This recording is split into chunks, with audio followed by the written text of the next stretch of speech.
চকুৱে মনিব নোৱাৰালৈকে কেৱল সেউজীয়া আৰু সেউজীয়া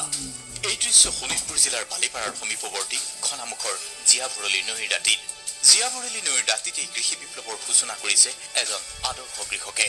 নাম শিবেন মেলি প্ৰায় ৬২ বিঘা ভূমিত কুঁহিয়াৰৰ খেতি কৰি শিবেন মেলি এতিয়া স্বাৱলম্বী শিবেন মেলিয়ে কৰা খেতিৰ পৰাই কুঁহিয়াৰ পগাই উৎপাদন কৰা হয় গুড়ৰ আৰু এই উৎপাদিত গুড়ৰ চাহিদা এতিয়া বজাৰে বজাৰে কেৱল বজাৰত গুড় বিক্ৰী কৰিয়ে বছৰি লক্ষ লক্ষ টকা উপাৰ্জন কৰিবলৈ সক্ষম হৈছে শিবেন মেলিয়ে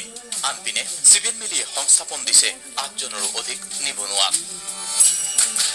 কিমান বিঘা কুঁহিয়াৰ খেতি কৰি আছে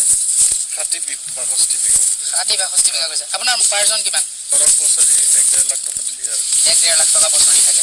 আপুনি কিমানজন নিবনুৱাক সংস্থাপন দিয়ে কুঁহিয়াৰ খেতিৰ জৰিয়তে ৬-৭জন মানুহ আমি ইয়াতে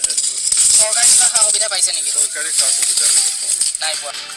ইচ্ছা থাকিলেই বাদ শিবেন মেলিৰ দৰে লোকে ৰাজ্যৰ প্ৰান্তে প্ৰান্তে এনেকৈয়ে কৃষি বিপ্লৱৰ সূচনা কৰিছে কৰবাত নিজে আদৰ্শ হৈছে কৰবাত চৰকাৰী সহায় সহযোগিতালৈও আশা পালি বহি নথকাকৈয়ে শিবেন মেলিৰ দৰে লোক হৈ পৰিছে গ্ৰাম্য যুৱ সমাজৰ মাজত একোটা উৎকৃষ্ট নিদৰ্শন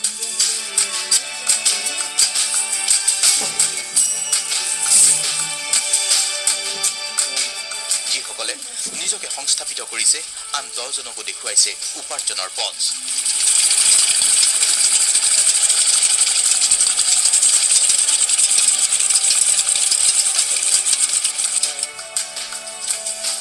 নেতিবাচক খবৰৰ ভিৰৰ মাজত শিবেন মেলিৰ দৰে যুৱকৰ এনে তৎপৰতা নিঃসন্দেহে আজিৰ তাৰিখতো এক উল্লেখনীয় আৰু ইতিবাচক খবৰ